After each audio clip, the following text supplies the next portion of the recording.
it all goes back. For me, a lot of it goes back to LMU. Like, I would have avoided an ex-boyfriend, but that's okay. Now that I think about it like that. It's fine. It's fine. Welcome to The Good Stuff, a podcast brought to you by The Good Word Co. This is your host, Caitlin Piggott.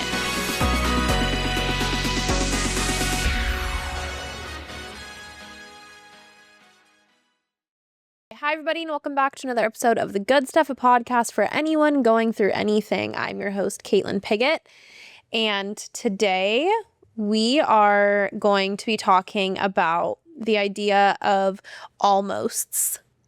Say that 5 times fast. I bet you can't. I can't.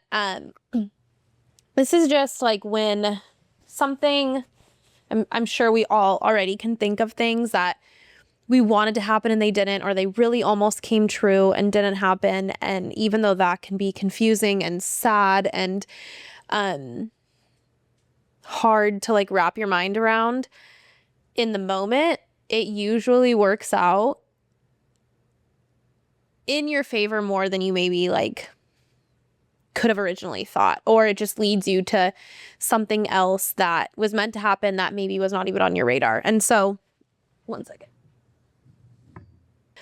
Gotta double check we're recording for the 5th time, just in case on my 43rd episode I fuck that up. For real though, that's like very important. But yeah, today we're gonna be talking about that and how like the complex emotions that come with wanting something to happen, planning for something to happen, it not coming true, dealing with that immediate sense of disappointment and confusion, like I said, and then being able to look back on it with, you know, hindsight vision, which is always 20/20, to understand maybe why it didn't happen, or to look back and be like, that actually led me to this thing, and this thing shaped my life in XYZ way. So that's what we're going to be talking about today. I hope and feel like it's something that's relatable to everyone. We all have, I'm sure, those stories. I have a few, as you're going to hear today. And again, I always want this to be a place where you can feel either reflective in your own life based off of the things I'm sharing, or really see yourself in my stories and feel those same emotions and process them, and just have it be a fun place for us to chit chat. I'm not drinking today, not that I was drinking last time either. But we don't have fake wine today. We're back to our roots with an afternoon coffee. ASMR. It's a Friday afternoon. This is necessary, even though it's decaf. I don't know why I say that. It's just the vibe is necessary. I just got home from lunch with a friend. Oh, lunch with Shay. You all know Shay. I just had lunch with Shay, which was very nice. And now we're going to just yap a little bit as we do. I had a different episode planned for this week. None of the internet's business as to why it didn't come through, but it didn't. And so if I don't have my same pep today, so sorry. Life happens, and life definitely happened this week. And so we are working with what we've got. And I still think this will be a really good episode. This is actually one of those topics I've had in like a running list for a while. I know I tell you guys usually like something happens in my life that sparks inspiration for the topic, which did happen. And then I had to pivot and was not able to do that episode. And so I went to the list, and I feel like good about this. And there are some things that have recently happened in my life that I feel like are relatable to this topic. And I have plenty of stories from my past that also totally speak to this narrative. And with that being said, we're going to get into some good stuff, because there is still good stuff to talk about. And I love doing this segment. I love like having current things to tell you guys about, things that are happening in my life or in the world or whatever. Like, I love being able to do that. And so we're going to start with that. So my first bit of good stuff is the fact that Luke Combs came out with a new album today, and I love country music. I don't know if I've said that on here before or not. Probably. I'm sure it's come up.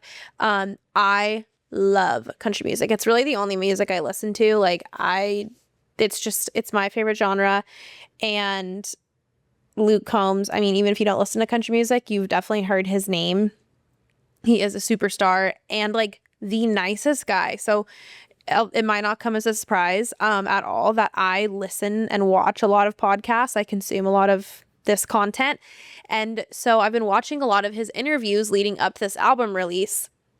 And he is like, along with just being like a very, very, very talented musician and someone with an incredible voice, he is just like the coolest guy. And like, I think he's one of those people, if you're familiar at all with the genre, he kind of has that reputation, but really seeing it like in action is something different. And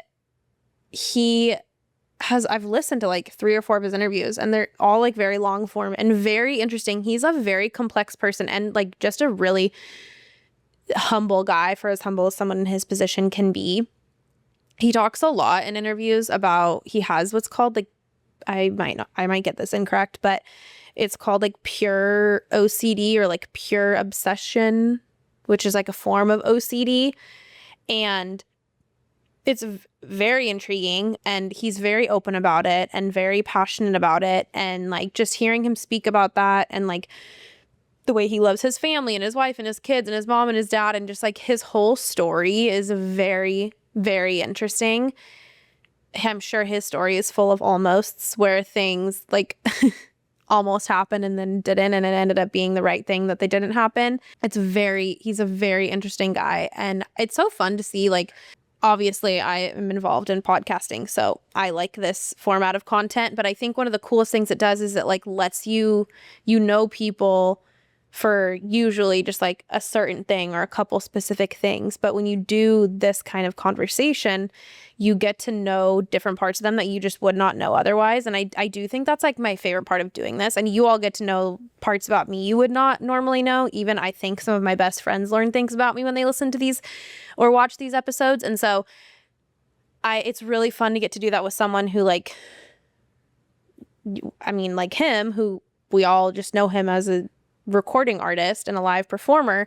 And it's really cool to get to know like what makes him him. And I think just baseline human nature, it makes you like him more. Like it makes you feel more connected to him, and someone who obviously otherwise you would not be connected to. I will probably never meet him. I mean, I would love to, but that's not necessarily something I'm just gonna like happen upon tomorrow. And so I really enjoy doing that. Not everyone cares. I do. I like feeling like I like knowing the story of people. Anyway, and I've listened to the whole album now. I listened to it this morning on like a run walk and just like as I was getting ready and stuff. And it's still been playing. I'm like almost through it a second time. And I already have some favorites. All of it's really good. He just like, I don't know, his voice is just like, it's no wonder he gets paid to do it. Like, that's a very hot take. Luke Combs has a great voice, guys. Like, breaking news. But it's a really good album, so you should go listen to it if you haven't already. Even if you don't like country music. If you don't like country music, I was thinking about this because I have a friend who like doesn't really like country music. Like it's not that he like hates it. It's just like not his chosen format. And so when I listen to things, I like try to listen for songs that I think he would like. And the ones I've thought about in my first listen or so, I think even if you don't like country music, well, okay, the song 15 Minutes, if you're talking about storytelling, that's an intense song. That's a good one. I did have to skip it the second time because it's sad, and I was like, I can't do this again right now. But that's just like when it comes to storytelling, that's the one. Oh, Rethink Some Things, that's a good one, even if you don't like country. Giving Her Away is also like a very, very sweet story one. Oh, Seeing Someone, that's another one if you don't like country music necessarily, or think you don't. Anyway, that's the Luke Combs minute, or like 5 minutes from some good stuff for this episode. Okay, my next one is like, I guess it's good. It was good at the moment too, but I like accidentally ran a 5K over the weekend. And when I say accidentally ran a 5K, or no, a 10K actually, I mean that I went to a race with the intention of participating. But I was going with my parents and some of our friends, and we were like gonna walk it. We were in Montana, and it's called Run to the Pub. Classic. I love those Montanans. And you start and finish at this bar called the 317 Bar in downtown Bozeman, and it's a St. Patrick's Day thing. 317, obviously, like pulling on the March 17th. I don't need to explain that to you. I don't think. Anyway. And so I was gonna walk it because my parents were walking it. Then I was like, I do run. I like to run. I haven't ran 6 miles in I don't know the last time I did that. And so we were like probably like a quarter mile in, and I was like, I kind of want to like just like start jogging and see what happens. And I ended up running the rest of it. I did walk for like maybe another like half mile because it started sleeting, I think. I don't even know. I don't like live in enough weather to understand. It wasn't snow because it wasn't cold enough, but it wasn't rain. It was hard and it hurt because it was also windy. It's like smacking me in the face. I think it's sleet. I don't know. Again, I like grew up in Southern California and live in Arizona, so don't ask me about crazy weather like that. But I think that's what it was. And so I did have to walk a little bit there to like put my poncho on and stuff and just like gather myself. I was not prepared to run. I ended up running like 5.2 miles or something. I was not thinking I was going to do that. If anything, I thought I'd like run, walk. And then honestly, it started and I just needed it to be over. I did not prepare the night before as if I was going to be running 5 miles the next day either. So I was like, I wasn't like fully hungover, but I've like obviously felt better before. And so it was a little bit of a like, this just needs to be over.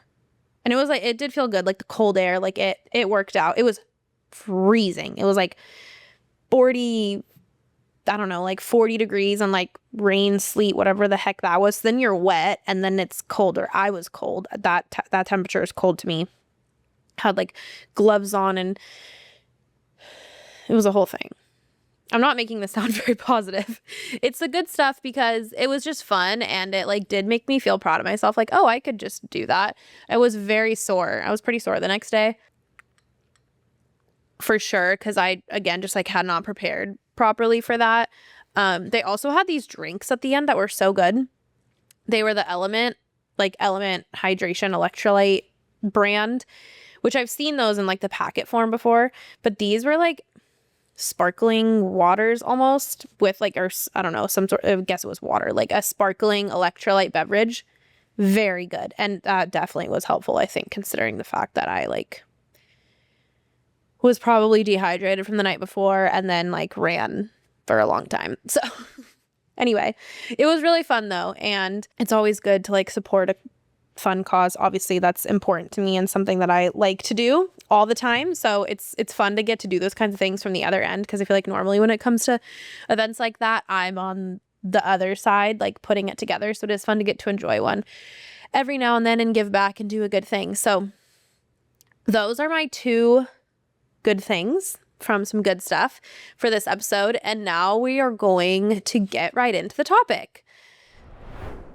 So like I said, we're going to be talking about like things that almost come true and the confusing nature that can sometimes be a result of that, because you maybe wanted that thing to happen and it doesn't happen, and that's a bummer. And it's very hard. It can be very hard in the moment to understand why that's happening. But then we have the, wonderful opportunity of having hindsight and looking back and being like, wow, if that thing had come true, all these things would not have like happened the way that they did. And usually you can look back and be grateful that thing didn't almost happen. And, you can kind of like play a scenario out in your head of like, oh, if that had happened, what would that have looked like? What would I have done? And I think more oftentimes than not, you're happier with the way things turned out. So that's what we're going to be getting into today. That's what I'm going to give some examples in my life that I think speak to this narrative and be relatable to you all listening or watching, even though obviously the examples are not going to be the same, but just the feelings that I was processing and being able to look back at it out again with my hindsight and with the knowledge of how things turned out and being grateful for those things. So, okay, my first story is actually one I've told on the podcast before, but it was literally my first episode, my first like topical episode. Let's talk about timing, which actually is a good episode. That's a good one.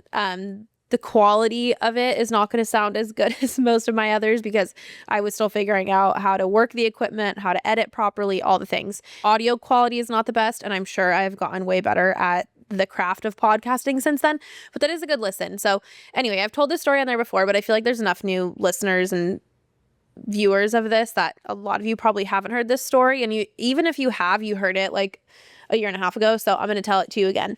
And it's a story of it's a story of an almost, and a lot of disappointment in the moment, and now being able to look back and understand why that thing happened and be so grateful that it didn't work out. And so this was like 2008 or 9, and this is a story involving horses. As you all know, I think even if you're a newer listener, you know I ride horses, and I gain a lot of perspective about life from having done this for so many years. And so a lot of my stories involve them. And so this is one of them. And it was like, 2008, 2009, and we were at our nationals competition in Tulsa, Oklahoma. I was 13 or 14 years old, and I was looking for a horse. I really wanted a purebred country horse. And we found one that I really loved. I completely fell in love with him. And in how this works, like when a horse is for sale, oftentimes a lot of different people try it. It's kind of like first come, first serve. So they might let 5 people try it. But if the second person who wrote it likes it and puts an offer in, then even if you're the third or fourth person, that person gets the first right of refusal. And so, I just fell in love with this horse. I had such a good time riding it. It was like the day that the show ended. So we were flying out the next day. And I will never forget sitting in the Tulsa airport, and we go to Tulsa every single year still. So I like giggle when I walk past this part of the airport because that airport has not changed, I guess, in like almost 20 years. But we were sitting there, and we had also put an offer in, and they called to say they didn't take it because someone else had put an offer in, someone who had ridden the horse earlier, whatever. And I was so sad, so devastated, because finding the right horse is Shay talked about this a little bit on her episode that she was on. Like, it can be a process. Things really have to jive right. Like, you have to get along with the horse has to get along with you. There's a lot of things, like there's just a feeling you get where it's like you get excited and you want it to work out. And I definitely felt this with this one particular horse. And like I said, I was so bummed when it didn't work out. And I was also like 13 years old. So you just don't have a lot of perspective of life, obviously, that I do now as a 30-year-old when you're 13. So I was very upset. It was a huge bummer. Flash forward. I really don't remember. This is a part that's confusing to me. It was either that next April or the April after that. So it was either like 6 months later or like 18 months later. We were at a horse show here in Scottsdale, and I still hadn't found a purebred country horse. And we came across this horse. His name was Supernatural PR. I named him and rode him, loved him. I named him Scotty because we bought him in Scottsdale, and I was 14 or 15, so very creative. And Scotty went on to be like such a wonderful horse for me. We had a lot of success together in the show ring, and then he retired from showing.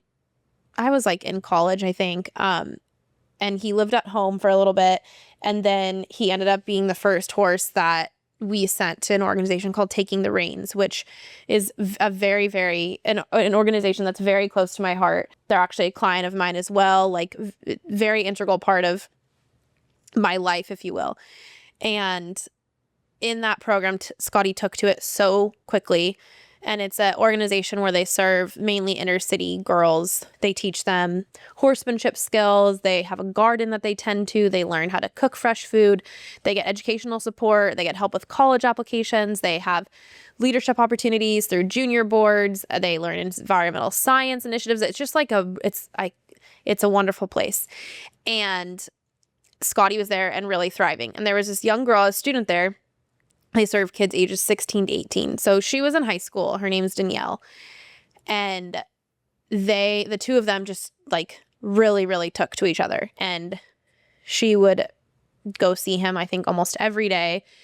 These two just became like best of friends. Danielle went to college. Scotty obviously stayed at Taking the Reins. And when she was done with college, she came back down to LA. And she would, visit him often throughout her collegiate experience too. And she then, graduated college, had a great career beginning for herself. And Scotty was still living and taking the reins, and still ours. You own the horses when they live there still. They're just being utilized in the program. And so my mom and I kind of had this idea after some conversation that isn't really important for the internet. And Danielle was like in a position where we just wanted the two of them to like officially be each other's. And so this was like 2021 or 2022. I can't remember. We gave him to her for Christmas. It was very sweet. I'll put some pictures in here of that day because it was just like such a special day. One of those moments where it's like I know she was so excited and he was so excited, but as the person being able to give that gift, you almost like feel it. You get just as much satisfaction and joy out of the experience as the person getting it. That was like a wonderful thing that we got to do. So then I look back at that experience, and being able to like give Danielle to Scotty and Scotty to Danielle is like one of the things I'm most proud of as someone who has owned horses her entire life. It was just a very, very special moment. And I think back on that experience. I think back on 13 or 14-year-old me sitting in the Tulsa airport, how devastated I was because that horse didn't work out. If I had bought that horse that day, I wouldn't have needed Scotty 6 or 18 months later. Like I said, I can't remember. It wouldn't have needed him because I wouldn't have needed a purebred country horse. I wouldn't have been looking for him. And I would have missed out on that whole experience. Scotty and Danielle never would have met each other. And I know that they changed each other's lives. Like I said, like I had such a fun time with Scotty. He was a great horse for me. I love that horse. But being able to be the bridge and the connecting piece to make sure that those two found each other is so special and something I never would have wanted to change, never would have wanted to miss out on. And I would have had that thing not happened had I gotten that first horse. And now obviously buying horses and selling horses and giving away horses is not the most relatable content. I understand that. I think I say it a lot on here. Like I understand the privilege that comes with having this sport as such a huge part of my story. However, the lessons, like I've said, I learned from it are so transferable to so many parts of my life and have taught me so many things. Honestly, I think in a lot of ways you have to, and this is on my parents for raising me right, but having experiences like that have allowed me to recognize like the gratitude I should have about things like this that I get to do, because I know they were very clear that this is not like something everyone gets to do. None of my friends did it. Like, not that they would have necessarily wanted to, but like my friends from school or whatever, right? So yeah, like these experiences, I am really grateful for them. And again, I know that not everyone listening has the experience of buying a horse or even touching a horse before, but just knowing, like, I think it's a lesson in also knowing that it's like not always about you.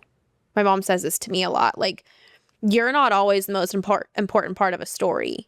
You're sometimes the vessel for someone else to learn a lesson or get something out of a situation. It's not all about you or us. And like, and I like to look back and think that all those things, like 13-year-old me sitting in the Tulsa airport, that experience, me feeling that disappointment, was so that like all these things would happen. Like, I like to believe that was part of Scotty and Danielle meeting each other and those two getting to have that connection and loving each other the way that they did. Like, all of that had to happen. And so, yeah, when I was 13 years old sitting in that airport, like, it wasn't really about me. In that moment, I thought it was. Of course, I was 13. Also, I didn't know it was going to happen 10 or more than 10 years later, 15 years later, whatever. I didn't know that. I didn't have the opportunity. We can't see the future, but it's a good lesson in knowing that it's not always about us, and it's so you can have the more right thing come into your environment, come into your orbit, happen to your life. And yeah, like in this situation, I still don't think that really had anything to do with me. Is it a good lesson? Yes. Did I love Scotty in the time that he was mine? Yes. Like, that, all that is true. However, I think that horse didn't work out for me in 2008 because Scotty and Danielle were supposed to meet. I choose to believe that.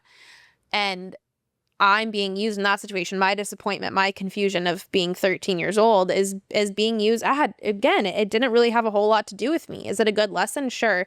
But was the plot line really about me? I don't think so. I don't think the primary plot line there had anything to do with me.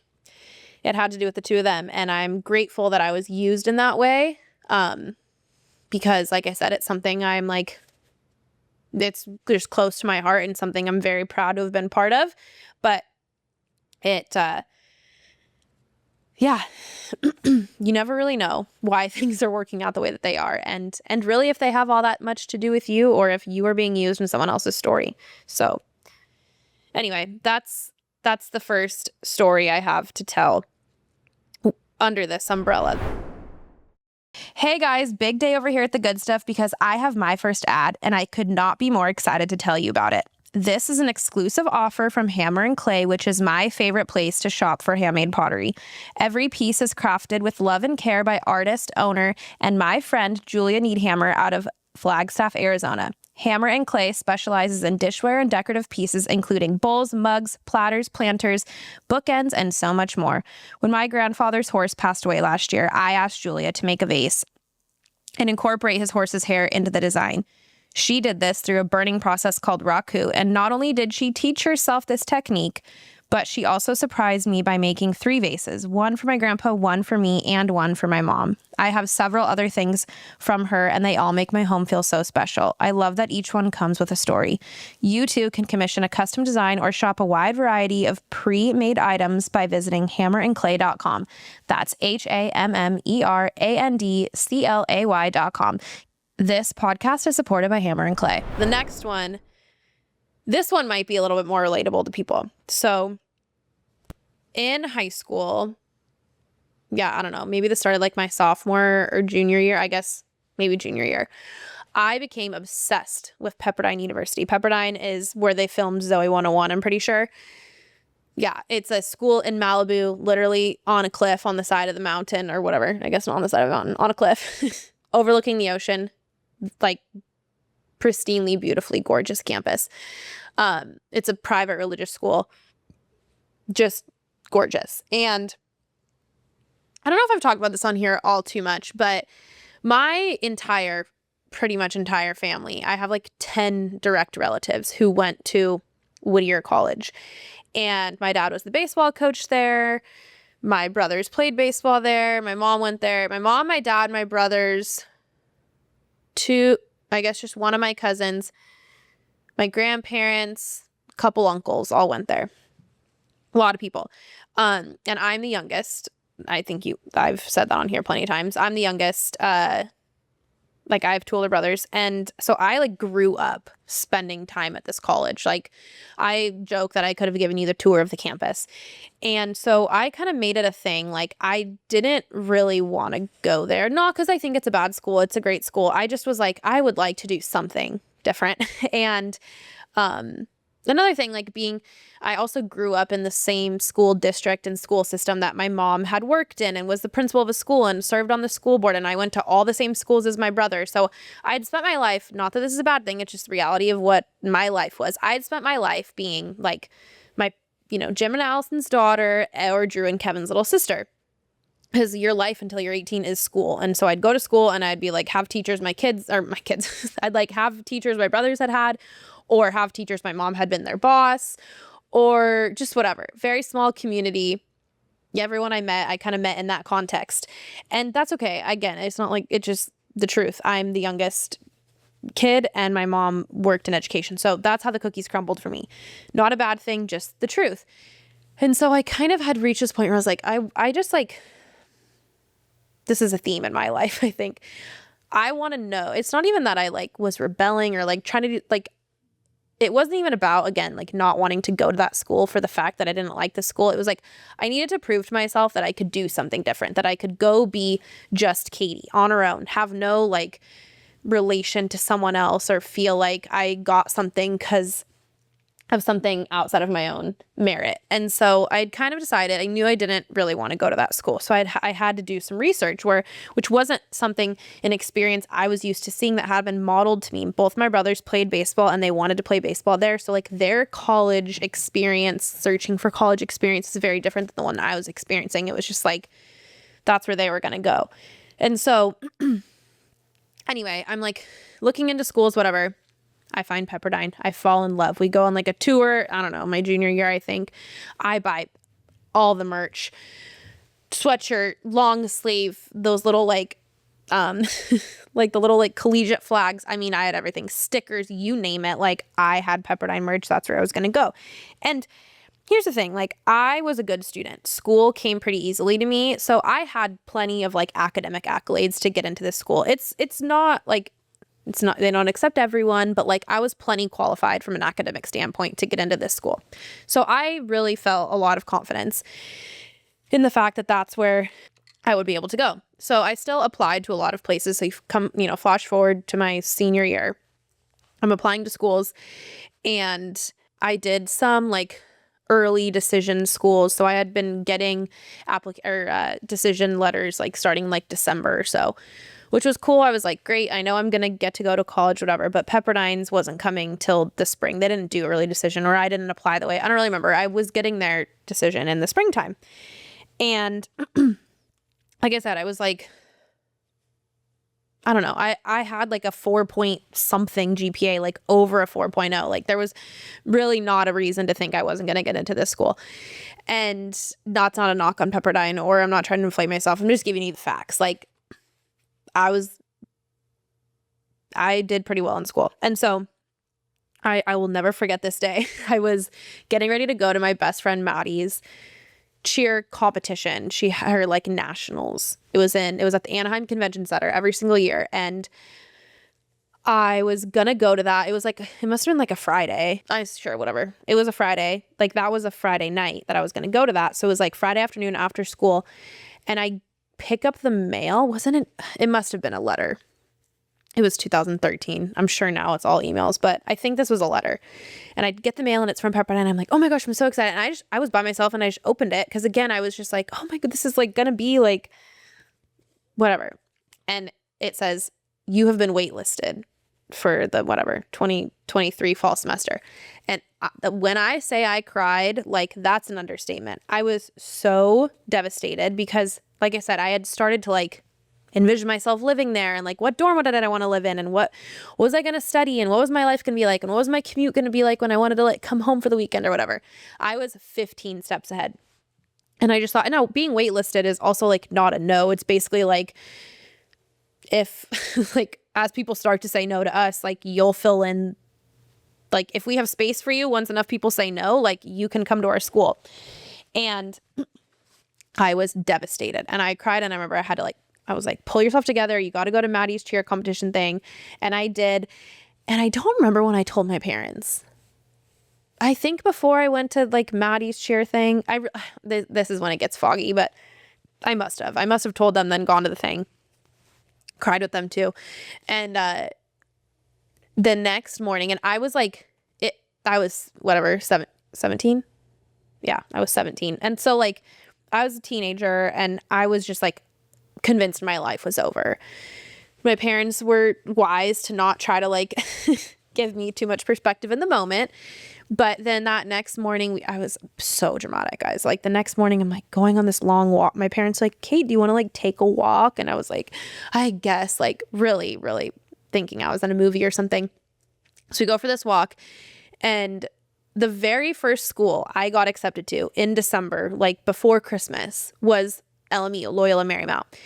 And I didn't really, like I said, I had gotten a few other early acceptances that I was just paying no attention to. I was just like, good, okay, great. I can go to college, but I'm not going to need these fallback plans. Like I'm going to go to Pepperdine. It doesn't matter. And I remember on the walk, my parents were like very gentle with me. I am very self-aware enough to know that like things sometimes have to be my idea. I'm not like the most open to feedback about some things. And so like I have to learn things on my own. I think I've said that on this podcast before. Like I have to be the one to experience it to know that it's like the wrong thing to do or the right thing to do, whatever. So we're on this walk. My parents were like, okay, Kate, like, what if we like took a drive like out to like one of the other schools that's close by that has accepted you, just to like, see like maybe like LMU or maybe, yeah, that was it. Also, I remember this too. This is like, I'm having a flashback now. I remember before I went to this cheer competition, because I hadn't even like, I mean, I had a few acceptance letters. When I tell you guys, I just saw I said accepted and like put them in a pile. That's what I had done. Well, when you go to college, if you're not familiar, like you set up like an online portal to these schools to like review documents, whatever. And then eventually, like if you go to that school, it becomes your like student, whatever, login. And I do remember like in my wallowing of being waitlisted, I took the LMU envelope and I took like I found it and I went and I made my like account. Because again, I was doing no steps making any sort of progress to any other school because I was just like, it doesn't matter. I'm not going to need these schools. And so I went and I made my like little LMU account, and I'll never forget, I made the password. This is like such an uncovered memory I'm having right now. This is so funny. I made the password, my horse Mahaya, that one of my horses who I had when I was a kid, who passed away, and he had already passed away at this point in my life because his name was like in native. I'm going to say this in a way that's potentially going to get me canceled. It translated in some sort of Native American language as teacher. So I remember sitting there being like, what should my password be? It's going to be Mahaya, because he's like, when I say I was being dramatic, like world's smallest violin. And I like made his name my password. So I would like think of him like, oh my God, so funny looking back now. But in the moment, whatever, that's how my 17-year-old self was dealing with these big emotions. So I'd done that. And I don't know that I told my parents I'd done that, but I had done that. And then we were on this walk and they're like, what if we like went to LMU? And I had one of our like good family friends, their son like was just a year older than me. He had just started there, and we actually were on our way to their Christmas party the day that I got my early acceptance letter from LMU. And they were like, oh my gosh, Katie, be so fun. Like you should go there. It's the best school, blah, blah, whatever. And so all these things had been like, kind of like LMU was like floating in the wings. And so my parents were like, we could like go out there. And I was like, okay, yeah, let's do it. Like, I just like was then fine with it. They were probably like, oh my God, this crazy kid. And so we drive out there, and if you've gone to college, you know this experience. Like when you get on the foot, like when you step foot on the campus of the school that you go to, like, and it's meant to be, it just like clicks, like it just feels right. And I was just like, oh yeah, that's a beautiful campus. Let me tell you, it's not looking over the ocean, but that is like a beautiful campus. I went to school at a country club. It was gorgeous. And this is probably a false memory, but I think I like at least mentally, I was like, okay, I'm going to go here. Yeah, this is my school. Like, this is where I'm meant to be. Bought more merch, definitely merch that day. And I was like, screw Pepperdine. I'm going to LMU. I'm going to be a lion. Also, the Pepperdine mascot, like, is a wave. I'm sorry. I'm not like mascot shaming here. I'm sure there's a way that I could get canceled for that too. But like a wave? No. Lions kick a wave's butt. You know what I'm saying? Anyway, and like in my brain, I like walked into the admissions office and like said I'm coming here, which like probably didn't happen because that would have been a Saturday. Like, I don't think the admissions office is open. I think I went back for like a admitted students day where they were open, and then I like committed then. But in my brain, it was all that same day. But I really don't think that's what happened. I did buy some merch. I definitely know that. We walked all around. Like, I was like, oh yeah, this is the vibe. Maybe I'll put some photos of my LMU experience in here too, because that was a gorgeous place to go to school. And I met like, oh my gosh, like so many of my best friends in my whole life because I went to LMU. And then I can look back now and I know, like, had Pepperdine said yes, I would have gone there 1000%. And there are things about that school that I know would just not have been really the most aligned to like my college experience. It was very strict on a lot of things. You could only live on campus your first year, then you had to live like off campus, and it was in like, it's kind of hard to get to like areas where you'd live. You have to live almost in like Calabasas, and my dad was always worried about me driving through some canyon to get to school. I don't know. Don't ask me what like Topanga Canyon. I'm not really sure, but like, it just wouldn't, I would have transferred after a year. I don't think I would have liked it. Not because Pepperdine's a bad school. Pepperdine's a fantastic school. Go Pepperdine. But it just would not have been a fit for me.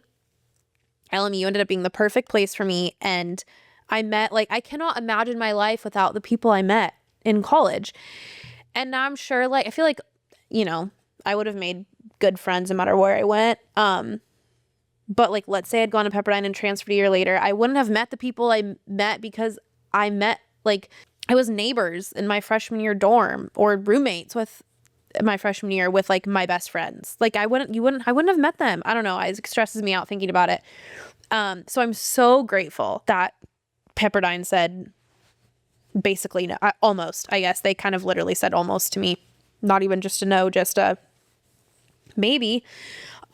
And I'm so grateful because when I tell you guys I was so obsessed, like I would have, that moment, I would have been like, yes, like, and I would not have toured another school. I would not have looked into any of their programs that I could have had. I would have done no further research. I just would have like jumped at that. And so I'm so grateful that did not work out, because my whole life, of course, has like unfolded down to the internship that I ended up having because I lived in LA. Which I mean, Pepperdine's in LA, but like not really, it's further away, but like that started my career in nonprofits that led me to want to continue doing that when I moved to Arizona, which led me to this like it's too much to think about if that had not happened. So I am so grateful for that. That's probably the most like life altering one I can think of these like almost things that didn't work out that were such a bummer in the moment. Again, like when I tell you guys like the reaction I was having, so funny. I actually have a friend. This is pretty funny too. And her name is also Katie. And she's also a writer. And she rides horses. We're very, very similar lives. And she went to Santa Clara, which is pretty much like this. Santa Clara, LMU, and like University of San Diego are all the same school, just like in different parts of California. San Diego's obviously in San Diego, LMU is in LA, and Santa Clara is in like San Jose. But it's just copy paste. Like there's this whole group of Jesuit colleges, and Santa Clara is one of them, and obviously so is LMU. And that's where she went. And we were talking the other day. She also was obsessed with Pepperdine and got waitlisted and ended up not going there, and is like so grateful she didn't go there. Crazy. Anyway, go Waves. Like nothing but respect for you guys, but thank you for telling me no. And I can't even imagine. Like I said, that's definitely the most like profound because when I think about how my life has turned out, like it all goes back. For me, a lot of it goes back to LMU. Like I would have avoided an ex-boyfriend, but that's okay. Not to think about it like that. It's fine. It's fine. Oh, I just can't help but joke about things. Anyway, okay. This is going to be the last example I get. And I feel like I should have saved that one for last because it was like probably the most profound, but I kind of went in like order of my life. When I was preparing for this episode, I was like, let me think about things that have like almost happened and not worked out and I'm grateful for. So you're getting these stories in order of which they happened. Obviously the first one was like 13, 14. This one I was 17. This one was I was an adult. And I don't know if I did talk about this, I think the last episode, where I got to ride my baby horse Annie for the first time at Scottsdale Arabian Horse Show last month, which was such a joy. Now, back up a little bit. I used to own Annie's mom. We called her Julie. I bought her as a 2-year-old and was very excited. She showed as a 3-year-old, and actually, well, I'll get into that in a little bit. She showed her 3-year-old year. I was going to get to start showing her 4-year-old year. She had what ended up being a career-ending injury a month before I was going to get to show her for the first time, which was a real bummer because I was very excited to show her. I'd owned her for multiple years. I'd known about her from my trainer at the time. And so like I had known her entire life. And I was so excited. I have kind of like she was a purebred hunter. She is a purebred hunter horse. And I had not had the best luck with that kind of horse. And so I was just like feeling it was my turn. I was very excited. All things were pointing great. And then that happened. I should add, it was not like an accident. It just, the horses, sometimes it just doesn't work out, and it just didn't work out. So we started to breed her. We bred her twice, like in partnership with my trainer at the time. And the second horse that we got from that is Annie. And so flash forward many years, Annie's mine. We train with someone new now. No hard feelings, all things good. If you know who I'm talking about, you've heard me say that. And if not, that's whatever. That's the story. All things good. It's now 5 years later. I've obviously known her entire life too. And I so it was the morning of my class with Annie during Scottsdale. And I looked at my phone and I got like a Facebook memory. And it said, and so, okay, to add insult to injury, I had a new show jacket made for Julie back in whatever year that would have been, like 2017 or 2018. And I've had that hunt coat since. I've worn it like twice. I just never like wanted to wear it. It always felt like Julie's coat. I was like really drawn, like it was too hard for me to like wear it on other horses. I did like here and there, but like really not consistently, because it just, like I said, it just like, I don't know. Couldn't really bring myself to do it. A lot of other people borrowed it. Y'all have seen it for sure, plenty, because it was always the first one I let people use, and it's gorgeous. It's like definitely my favorite hunt coat. It's beautiful. Anyway, so like I had that. I had obviously all this disappointment and like never getting the chance to show her. So flash forward to whatever, a month ago. On my way to the horse show, I get a Facebook memory. My Facebook memory says 10 years ago today, and it's a photo. I'll definitely put the screenshot of that in here too. And it says 10 years ago today, like here's your memory. And it was Julie, so Annie's mom, winning. Basically this class that I was in has a trainer version and an amateur version. And the trainer version is for 3 and 4 year olds. The amateur version is for 5 year olds. And so it was 10 years on that day that Julie won the 3 and 4 year old class as a 3-year-old, which is like pretty crazy. It was her very first horse show. So basically she was showing for the first time against horses who were a year older than her and had been showing for an entire year. So like it was a really big deal when it happened. And it was then a couple hours later, I showed Annie in the amateur version of the class because she's a 5-year-old, and we won. And I was wearing the hunt coat. Because I feel like, okay, I can wear this hunt coat on Annie confidently because that's her mom. And it was a really, really like, honestly, a really like overwhelming moment. It was so fun to win, like, but I felt that like weight of, in a good way. Like when they called my number, it's really hard for me to cry in front of other people. Happy tears or sad tears. I'm not a like public, as I call it, crier. I cry on my podcast apparently. That's definitely happened before. But I like that was the closest I've come to crying like in a horse situation. Not because I'm not happy. That's not it. I've been so ecstatic so many times, but I'm just not a public crier. But that was definitely the closest that it came to that happening, because I just felt all of that. It was like something I had been waiting to do for 10 years. I never got to show Julie, and now I felt like I have gotten to and get to in a way through Annie. And you know, it was so I still wish that I could have had the opportunity to show Julie at some point. I don't think I'll ever not want that.